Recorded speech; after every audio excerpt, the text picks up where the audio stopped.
마라나타, 주 예수여, 어서 오시옵소서. 우리의 온 마음으로 주님의 오심을 기다립니다. 영광을 드립니다. 예수님의 이름으로 간절히 기도 드리옵나이다. 아멘.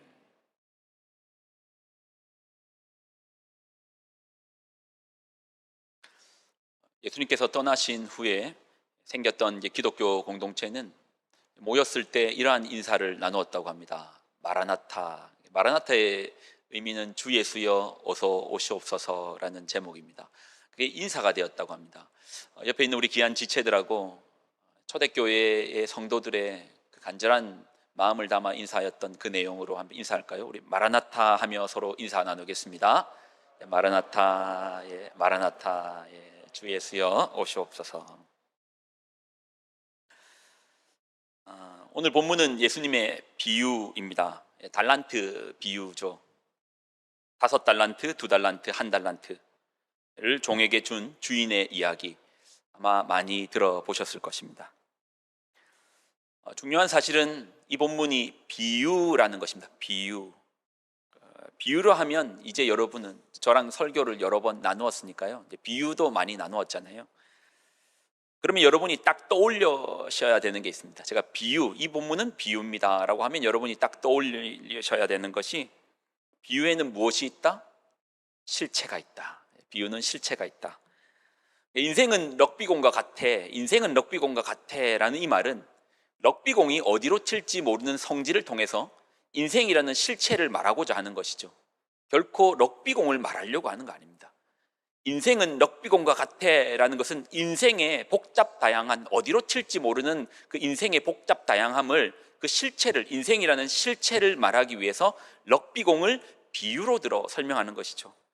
그러니 우리가 비유를 보실 때는 언제나 그 실체가 뭔가, 도대체 예수님은 어떤 이야기를 나누고 싶어서 이 비유를 말하는가, 이 달란트 비유 속에는 어떠한 실체가 담겨져 있는가를 봐야 되겠죠. 자, 여러분이 한번 찾아보십시오. 마태복음 25장 14절로 15절 우리가 다시 읽으실 때에 그 비유의 실체가 무엇인지를 생각하시면서 한번 읽겠습니다. 자, 같이 읽을까요? 시작. 또 어떤 사람이 타국에 갈 때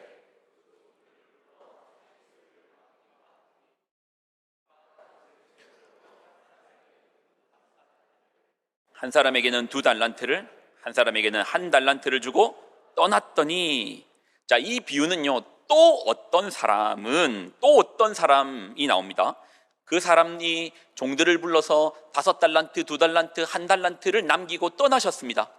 자, 그러면 저희는 이 비유의 실체를 알기 위해서 또 어떤 사람이 누군지를 알아야 되고요. 그리고 그 주인에게 달란트를 받았던 그 종들은 누구인가를 알 때 이 비유의 실체, 실상이 발견되는 것이죠. 자, 이를 발견하기 위해서는 성경을 조금 더 입체적으로 볼 필요가 있습니다.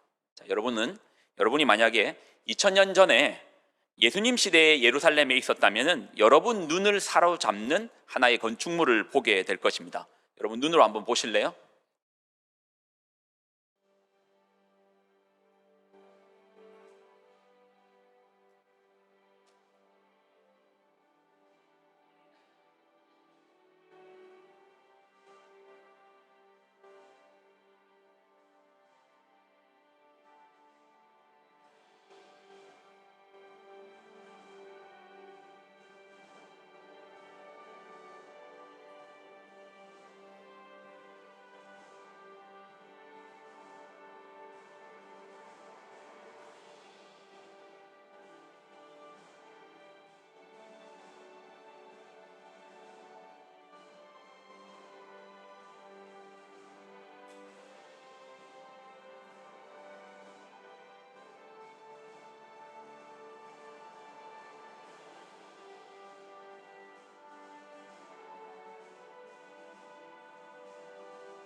이게 기우 이게 저희로부터 2000년 전에 지어졌던 건축물입니다.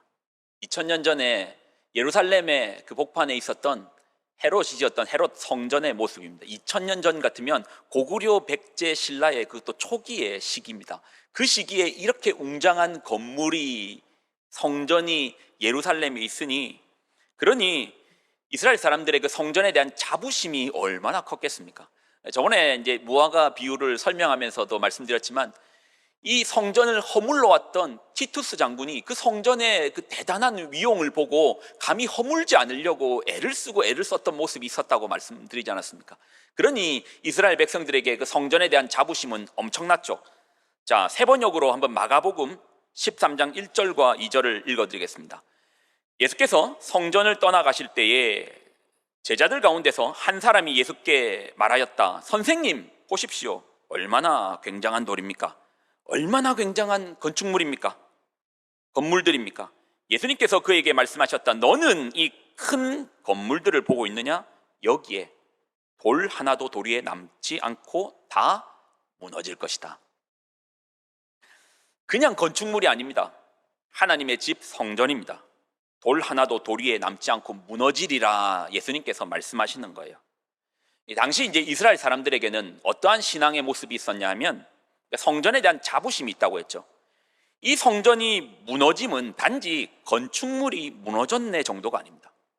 절망 정도가 아닙니다. 그러니까 이스라엘 백성들이요, 성전을 바라보면서 이 성전이 무너진다라는 말씀을 예수님께 들은 거예요. 그리고 성전이 무너진다는 것은 그들의 신앙에 있어서 성전이 무너진다는 것은 절망 정도가 아닙니다. 어떤 의미냐? 종말이 오는구나. 성전이 무너지면 그들에게 있어서는 종말에 대한 생각을 하는 거예요. 종말이 오는구나. 그래서 예수님께서 이런 말씀을 하셨을 때에 제자들의 반응을 한번 보십시오. 자, 24장 3절입니다. 제자들의 반응입니다. 자, 여러분이 한번 읽어 주실래요? 자, 시작.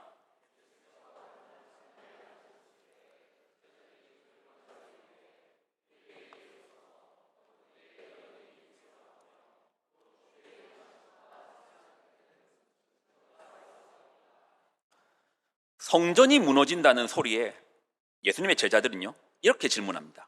세상의 끝, 종말에 관해서 묻습니다. 두 가지로 묻습니다. 종말의 때가 언제입니까? 종말의 징조는 무엇입니까? 이 두 가지를 묻는 거예요. 성전이 무너진다는 그 말에 종말의 때는 언제입니까? 종말의 징조는 무엇입니까?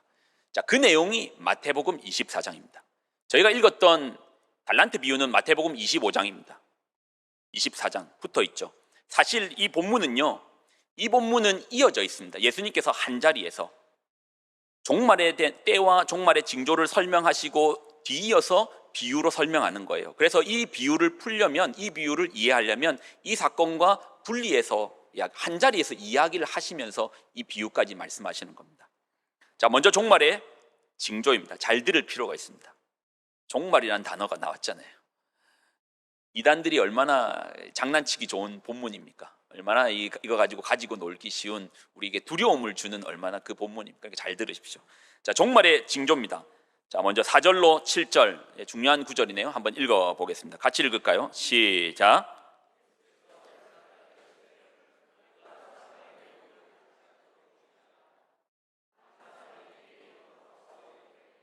나는 그리스도라 하여 많은 사람을 미혹하리라.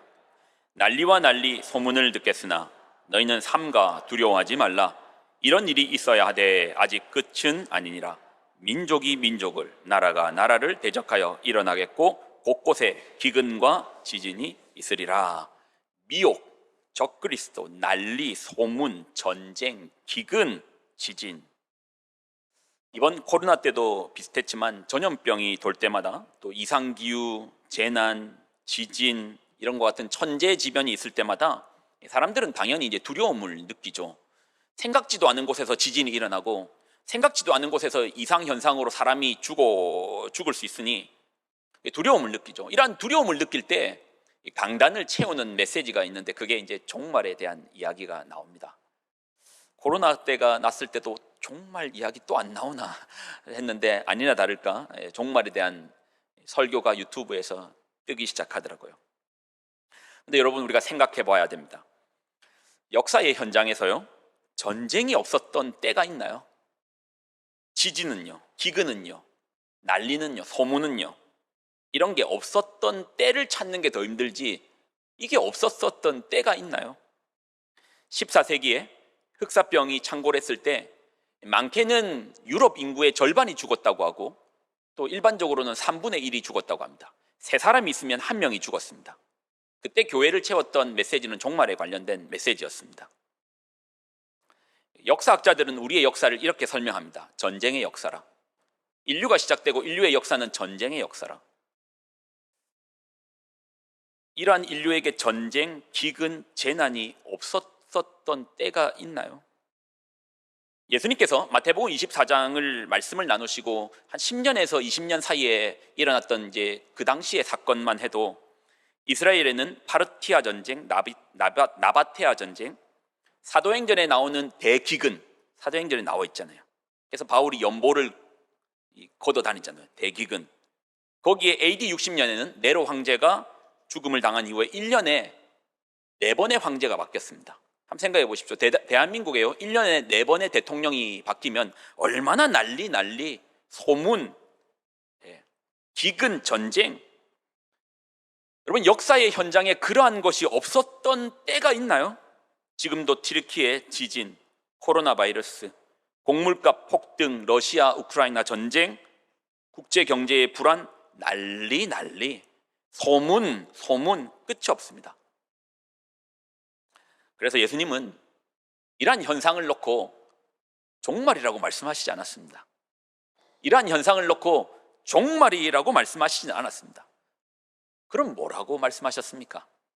자, 마태복음 24장 8절입니다.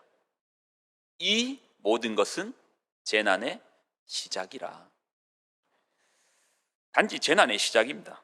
그러니 여러분, 더 이상 자연의 재난, 전쟁, 질병을 보면서 종말이라는 말에 속지 마십시오.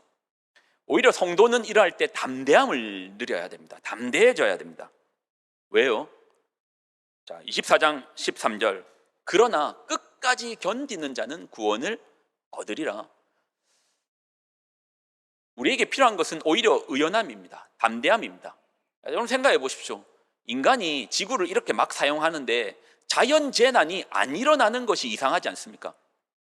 환경 쓰레기며 기후 변화가 일어나지 않는 것이 그게 오히려 더 이상한 일이죠. 이렇게 막 쓰는데요. 그러니 오히려 이러한 현상을 바라보면서 마땅히 일어날 일들이 일어나고 있는구나. 우리가 함부로 쓰다 보니까 이러한 일이 마땅히 일어나고 있는구나. 오히려 담대함 가운데서 세상을 바라보면서 두려워 떨고 있는 세상을 향하여 마땅히 일어날 일이 일어나는구나. 담대함 가운데서 끝까지 견뎌야 됩니다. 그리고 끝까지 견디는 자에게 구원을 얻으리라는 주님의 말씀이 있습니다. 자, 그러면 진짜 종말의 징조가 뭡니까? 오늘은 이 24장은 종말의 징조와 종말의 때에 대해서 말씀하시는데, 종말의 진짜 징조는 뭡니까? 이 장구했던 역사가 긴 호흡을 마치고 끝나버리는 그 종말의 그 징조가 무엇입니까? 여러분, 종말의 징조가 뭡니까? 어렵습니까? 뭐 어려울 게 뭐 있습니까? 종말의 징조가 어려울 게 뭐 있습니까? 종말의 징조로 고민할 게 뭐 있습니까? 너무나 간단한 거 아닙니까? 종말은 우리 주님께서 구름 타고 다시 오시는 그날이 종말이죠. 그것이 종말의 징조죠. 자, 마태복음 24장 29절로 31절입니다. 그날 환난 후에 즉시 해가 어두워지며 달이 빛을 내지 아니하며 별들이 하늘에서 떨어지며 하늘의 권능들이 흔들리리라. 그때에 인자의 징조가 하늘에서 보이겠고 그때에 땅의 모든 족속들이 통곡하며 그들이 인자가 구름을 타고 능력과 큰 영광으로 오는 것을 보리라. 그가 큰 나팔 소리와 함께 천사들을 보내리니 그들이 그의 택하신 자들을 하늘 이 끝에서 저 끝까지 사방에서 모으리라. 여러분, 종말의 징조가 뭡니까? 종말의 징조, 뭐 고민할 게 뭐 있습니까? 우리 주님 다시 오시는 날이 이 역사가 마치는 날이죠. 우리 주님이 다시 오는 그 날이, 그 현장이 종말의 징조죠. 그 징조가 있는데 뭐 다른 징조 앞에서 우리가 두려워하고 떨고 뭐 다른 징조를 구할 게 뭐 있습니까? 약속하셨잖아요. 우리 주님이 다시 오리라 약속하셨으니, 약속하신 그분이 다시 오시는 그날, 심판주로 오시는 그날이 역사가 마치는 날이죠. 뭐 고민할 게 있습니까? 종말의 징조를, 뭐 다른 징조를 구할 게 뭐 있습니까? 약속하신 그분이 다시 오시는 그날이 종말의 때죠. 역사가 마치는 날이죠. 그날에 우리 주님께서 구름을 타고 능력과 큰 영광으로 오시며 나팔 소리가 진동을 하며 천사를 보내어 택하신 자들을, 그 성도들을 불러 모으시죠. 사방의 땅끝에 있을지라도 불러 모으시는 그날이 종말의 날이고 종말의 징조인 것입니다. 자, 그러면 이게 우리에게 아주 중요한 질문이 있습니다. 어떤 질문입니까? 언제 오십니까? 종말의 징조가 우리 주님이 오시는 날이 그 종말의 때이고 종말의 징조인데, 그러면 우리 주님 언제 오십니까? 주님이 오시는 날, 그날이 종말의 날이니까 오시는 그분이 제일 잘 알겠죠. 언제 오십니까? 자, 제가 이제 가르쳐 드리겠습니다. 자, 핸드폰 꺼내가지고 다이어리에다가 딱 기록해 놓으십시오. 우리 주님 오시는 날이라고 해서 잘 표현해 주십시오. 제가 그래갖고 몇 월 며칠이라고 말하면 바로 이단이 되는 거죠. 자, 이제 성경을 좀 확인해 볼까요? 우리 주님이 오시는 그날 좀 가르쳐 주시면 안 됩니까? 오시는 그분이니까 가르쳐 주시면 안 됩니까? 살짝 우리에게만, 다른 사람에게는 안 가르쳐 줘도 우리에게만 살짝 가르쳐 주시면 안 됩니까? 여러분, 안 가르쳐 주시는 게 아니고 못 가르쳐 주십니다. 안 가르쳐 주시는 게 아니고 못 가르쳐 주세요. 성경에서 확인해 봐야죠. 자, 24장 36절. 여러분이 한번 읽어 보실래요? 자, 시작.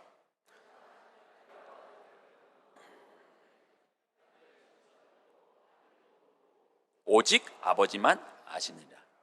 종말의 징조는 우리 주님께서 구름을 타고 다시 오시는 날이 역사가 마치는 날입니다. 그럼 그때가 언젠데요? 모릅니다. 왜 주님이 안 가르쳐 주십니까? 오시는 그분이 가르쳐 주셔야죠. 안 가르쳐 주시는 게 아니고 못 가르쳐 주시는 거예요. 우리 주님도 모르시는 영역이죠. 하나님의 절대 주권입니다. 자, 저희는 지금 마태복음 24장을 나누었습니다. 그리고 25장의 달란트 비유의 실체가 무엇인가를 나누기 위해서 24장을 나누었습니다. 왜냐하면 예수님은 같은 자리에서 24장의 이야기를 말씀하시고 이제 연달아서 이 비유를 설명하시기 때문에 이 비유와 24장은 뗄래야 뗄 수 없는 사건이기 때문입니다. 자, 이제 제가 24장을 같이 이야기를 나누었으니까 여러분 25장의 달란트 비유를 다시 한번 읽어보시면서 실체가 뭔지를 한번 파악해 보십시오. 여기에 나와 있는 또 어떤 사람이 누구이고 그 달란트를 받은 종들이 누구인지를 여러분 다시 한번 읽어보시면서 그 실체가 무엇인지를 한번 찾아보십시오. 자, 마태복음 25장 14절로 15절 한번 천천히 읽을까요? 시작.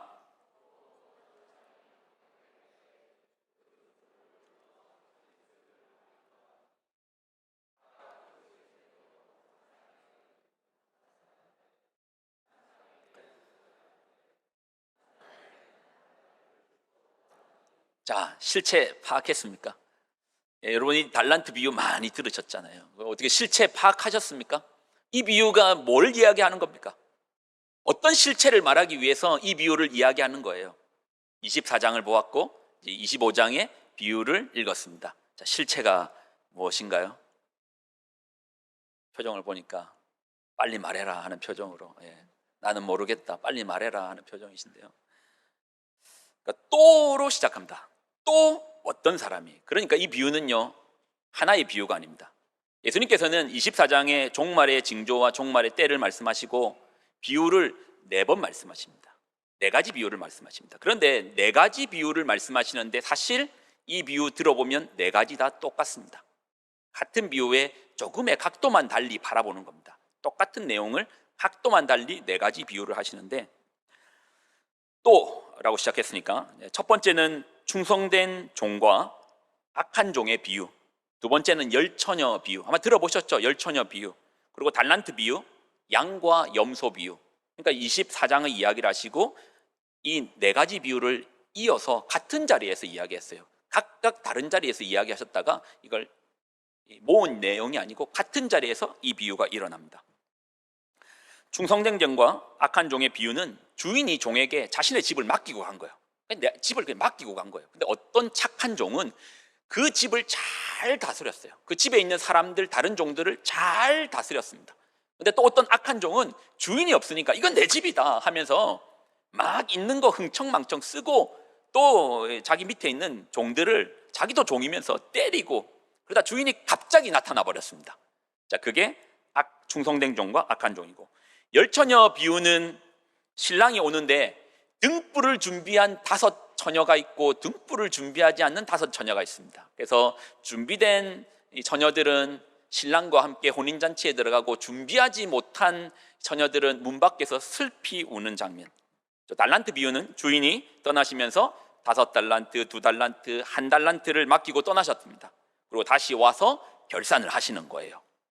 그리고 마지막 양과 염소 비유는 주인이 다시 오셔가지고 자기에게 잘한 사람은 상 주고 자기에게 잘못한 사람은 벌을 주는 겁니다. 영벌에 들어가라 라고 말씀하세요. 자, 4가지 비유를 설명했습니다. 24장을 말씀드렸고 이제 4가지 비유를 설명했습니다. 감 오십니까? 이 달란트 비유의 실체가 뭘까요? 아니, 4가지 비유의 실체가 뭡니까? 이 4가지 비유를 말씀하시는 게 뭘 말하는 거죠? 이 실체가 뭐죠? 마태복음 24장 46절, 주인이 올 때에 그 종이 이렇게 하는 것을 보면 그 종이 복이 있으리로다. 열처녀 비유, 신랑이 더디 오므로 다 졸며 잘새 밤중에 소리가 나되 보라 신랑이로다 맞으러 나오라 하매. 달란트 비유, 오랜 후에 그 종들의 주인이 돌아와 그들과 결산할세. 마태복음 25장에 양과 염소 비유, 인자가 자기 영광으로 모든 천사와 함께 올 때에 자기 영광의 보좌에 앉으리니. 지금 이 비유의 실체가 뭔 것 같아요? 뭘 얘기하는 것 같아요? 뭐긴 뭐겠습니까? 지금 이 비유는 예수님께서 지금 자기 얘기하고 있는 거예요. 자기 얘기하고 있는 거예요. 나는 지금 떠날 것이다. 그런데 나는 다시 돌아올 것이다. 종말은 주님의 다시 오심이 종말이라고 했잖아요. 종말의 징조는 우리 주님이 다시 오시는 것이 종말의 징조라고 했잖아요. 그러면서 예수님은 비유로 말씀하시는 겁니다. 그리고 비유마다 담겨있는 내용이 있어요. 무슨 내용입니까? 주인이 떠나십니다. 떠나세요. 맡기고 떠나십니다. 신랑이 떠나 있다가 어떻게 하겠다는 겁니까? 다시 돌아오겠다라는 내용입니다. 그러니 이 비유들은 하나같이 실체는 예수님께서 당신 이야기하고 있는, 내 이야기 좀 들어봐. 내 이야기를 하고 있는 거예요. 자기 이야기하고 있는 거예요. 예수님께서 나 떠난다. 십자가를 지고 부활을 하십니다. 그리고 승천하십니다. 텅 빈 하늘 위로 떠나셨습니다. 구름을 아무리 살펴봐도 이제 우리 주님의 모습은 보이지 않습니다. 떠나셨습니다. 떠난 그대로 있는가? 아니요. 마태복음 25장 6절, 밤중에 소리가 나되 신랑이로다 맞으러 나오라. 신랑이 다시 오셨습니다. 마태복음 25장 19절, 오랜 후에 그 종들의 주인이 돌아와 그들과 결산할세. 우리 주인이 다시 오셨습니다. 마태복음 25장 양과 염소 비유에는 정확하게 지칭합니다. 인자가 자기 영광으로 모든 천사와 함께 올 때에 자기 영광의 보좌에 앉으리라. 우리 예수님께서 떠나셨다가 다시 오리라. 다시 오리라. 다시 오리라. 그러니 마태복음 24장과 25장의 비유는 한마디로 말하면 우리 주님이 다시 오신다는 약속을 담고 있죠. 실체가 이해됐습니까? 그러면 그 달란트를 받은 그 종들은 누굽니까? 5달란트, 2달란트, 1달란트 각각의 분량대로 받은 그 종들, 그 재능대로 받은 그 종들이 누굽니까? 누구겠습니까? 여러분이죠. 누구겠습니까? 저죠. 주님께 달란트를 받고 우리 주님은 다시 오실 것입니다. 주님이 다시 오실 것인데 여러분은 어떠한 삶을 살고 있습니까? 오늘 이 본문이 우리에게 질문하지 않습니까? 4번이나 같은 내용을 했다면 예수님께서 어디에다가 포커스를 두고 강조점을 두는지 아시겠습니까? 이 비유가 예수님의 마지막 비유거든요. 예수님의 마지막 비유는 우리에게 주시는 메시지는 내가 떠났다가 다시 올 거야. 떠나지만 다시 올 거야. 나 지금 떠난다. 근데 나 꼭 온다. 그런데 달란트를 맡기고 가셨네요. 그럼 어떤 달란트를 받으셨습니까? 얼만큼 받았는지에 대해서는 그렇게 중요하지 않는 것 같아요. 저마다 하나님 보실 때 재능이 있을 것인데, 근데 중요한 것은 남겼는가 아니면 나만을 위해 땅에 숨겨뒀는가는 아주 중요한 관건이 되더라고요. 남겼는가 숨겨두었는가, 남겼는가 숨겨두었는가. 반드시 오시는 그날에 성경은 이렇게 표현되어 있더라고요. 결산하시더라.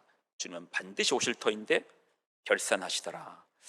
오늘 말씀을 한마디로 한번 결론을 이렇게 한번 지어봤네요.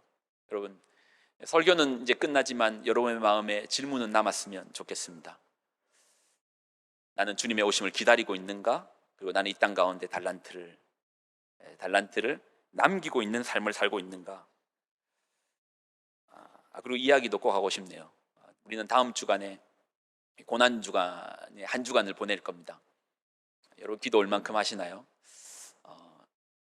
뭐 아침 9시부터 12시까지 3시간 동안 어떻게 앉아 있어 하는데 뭐 그거 아닙니다. 그냥 그 시간 안에 편한 시간대 오셔도 됩니다. 11시 50분에 오셔도 됩니다.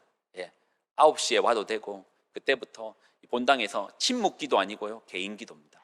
침묵 안 하셔도 됩니다. 기도하시면서 깊이 있게 자신에게 주어진 달란트가 무엇인가, 그리고 우리는 주님이 다시 오심을 기다리고 있는가에 대한 이 말씀을 한번 깊이 묵상하면서 살아내면 좋겠습니다. 그리고 이것도 좀 얘기하고 싶네요. 열처녀 비유를 보니까 문이 닫히더라고요. 문이 닫히면 못 들어오더라고요. 예배 전에 잠깐 말씀하고 싶었는데 오히려 후반부에 말하는 게 좋을 것 같아서 말씀을 드리고 싶네요. 여러분, 예배는 말씀을 듣는 시간이 아닙니다. 예배는 말씀을 듣는 시간이 아닙니다. 그럼 예배는 뭐 하는 시간입니까? 예배는 나를 한번 하나님 앞에 드려보는 시간입니다. 저희는 10시 45분부터 찬양이 시작됩니다. 어떤 분은 10시 50분에, 어떤 분은 11시가 좀 넘어서 오시는 분도 있는데, 저는 확신합니다. 정말 확신합니다. 새생명교회를 섬기면서 확신이 드는 부분이 있더라고요. 확언하여 확신하여, 확신이 안 들면 말 못하는데 확신 들어 말씀드릴 수 있는 게, 하나님 앞에 예배가 열리는 인생은 그 가정이고 기업이고 삶이고 크게 문제될 게 없더라고요. 어떤 분이 분명히, 저는 어려운 분을 만났습니다. 지난 팬데믹 얼마나 힘들었습니까? 힘들었는데 그분의 삶에서 예배가 열리는 게 보였습니다. 정말 하나님 앞에 드림의 예배가 있더라고요. 하나님 앞에 온전히 집중하였고 하나님 앞에 얼마나 갈망하였든지 그 갈망이 보이더라고요. 그런데 풀리더라고요. 아니, 풀렸더라고요. 여러분의 삶도 마찬가지 아닐까요? 복잡다양한 인생의 파도들은 다가오겠지만, 그러나 예배로서 하나님 앞에 듣는 시간 아니라니까요. 드려보는 시간입니다. 내가 하고 싶은 것, 이런 거 다 내려놓고 하나님 앞에 나를 봐도 없어서, 번제를 드릴 양은 어디 있습니까? 여기 있습니다. 나를 태워드리는 시간이죠. 나의 전 존재를 하나님 앞에 올려드리는 시간입니다. 저희는 10시 45분에 찬양의 제사로 시작됩니다. 예배는 언제 시작될까요? 예배는 주일 전체가 예배의 시간이니까 예배는 이미 시작되었는데, 그러니 적어도 10시 45분 전에는 오셔서 함께 찬양으로서 경배 돌리면서, 저 문 닫힐 수도 있습니다. 닫히기 전에 들어오세요. 결론 짓겠습니다.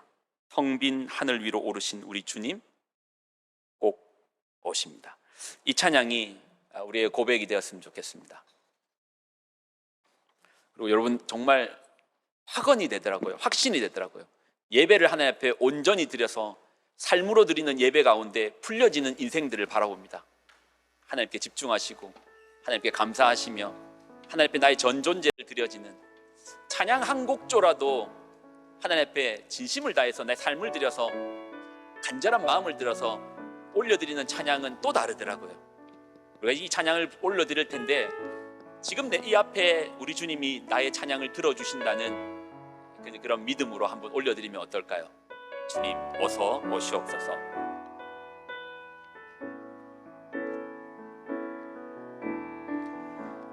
마라나타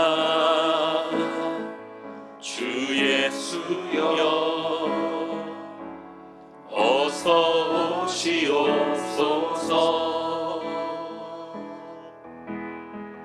땅의 모든 끝 모든 족속 주를 찬송하게 하소서. 마라나타 주 예수여 어서 오시옵소서. 모든 열방이 주께 돌아와 춤추며 경배하게 하소서.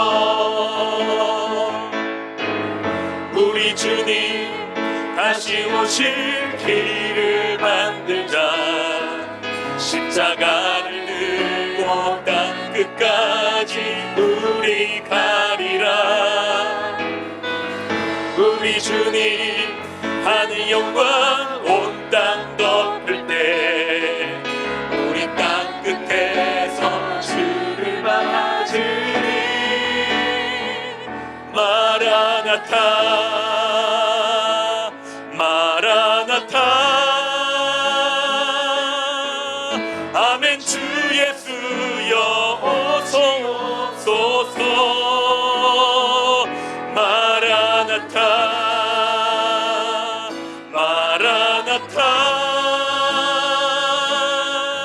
아멘. 주 예수여. 우리 괜찮다면 모두 일어나서 한번 찬양할까요? 마라나타 마라나타. 우리 일어서서 찬양하겠습니다. 주 예수여 어서 오시옵소서. 어서 오시옵소서. 땅의 모든 끝 땅의 모든 끝 모든 족속 주를 찬송하게 하소서. 마라나타 주 예수여. 마라나타 주 예수여 어서 오시옵소서.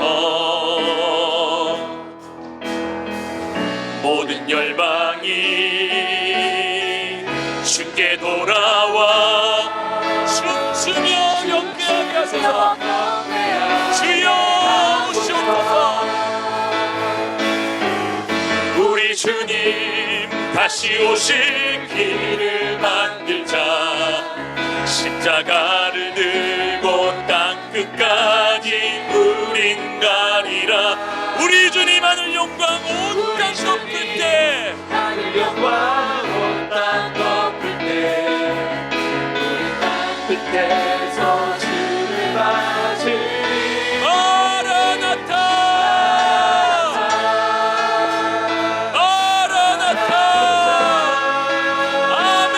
주 예수여 주 예수여 오시옵소서. 마라나타 마라나타 아멘. 주 예수여 마라나타 마라나타 마라나타 아멘 아멘. 주 예수여 아멘. 주 예수여 오시옵소서. 마라나타 마라나타 아멘. 주 예수여 오시옵소서. 우리 목소리만 찬양할까요? 마라나타 마라나타 아멘. 주 예수여 오시옵소서. 마라나타 마라나타 아멘. 주 예수여 오시옵소서. 우리 믿음의 선조들은 하늘을 바라보면서 이상한 구름 모양만 보아도 이렇게 고백했다네요. 저 구름 끝에서 우리 주님 오시지 않을까? 주님을 고대하며 기다렸다고 합니다. 근데 우리에게서 보여지지 않는 선배들의 그 귀한 신앙의 유산이 있는데, 주님께서 이렇게 약속하셨잖아요. 나 온다, 나 온다, 나 온다, 나 온다. 근데 마치 주님이 안 오실 것처럼, 주님께서 영영 안 오실 것처럼 그렇게 살고 있는 우리의 모습, 이 말씀의 거울에 비추어서 나는 주님의 오심을 기다리고 있는가 고민하고, 또 그 기다리는 등불을 준비하는 우리 믿음의 성도 되기를 소망합니다. 한번 기도할까요? 하나님, 어서 오시옵소서. 주님을 간절히 기다리는 성도들이 여기에 있습니다. 저마다 주님 오실 그날에 주님 오시는 길 밝히 오시라 등불을 준비한 주님의 귀한 성도들이 여기 있습니다. 하나님, 우리에게 맡기신 그 달란트 땅에 묻어두지 않고 감춰두지 않고, 하나님 오실 때에 주님 여기 있습니다 라고 말할 수 있는 그런 충성된 종들이 여기 있습니다. 하나님, 주님 오셨을 때에 잘하였다, 충성된 종아, 그러니까 작은 것에 충성하였으니 나와 함께 잔치에 참여하자. 주님의 그 칭찬을 받는 귀한 성도 되게 하여 주옵소서. 이제는 우리 주 예수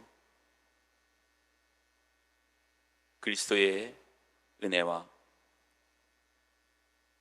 독생자를 보내시고 주님의 때에 주님의 주권 가운데 우리 주님을 다시 우리에게 보내실 우리 하나님의 무한극진한 사랑하심과 우리와 지금도 동행 역사하시는 성령 하나님의 동행하심이 오늘의 말씀을 듣고 주님 오심을, 주님 다시 오심을 기다리는 귀한 성도들의 삶과 가정과 그들의 기업과 그들의 자녀들의 머리 위에 이제로부터 영원히 항상 함께하여 주시기를 간절히 축원드리옵나이다. 아멘.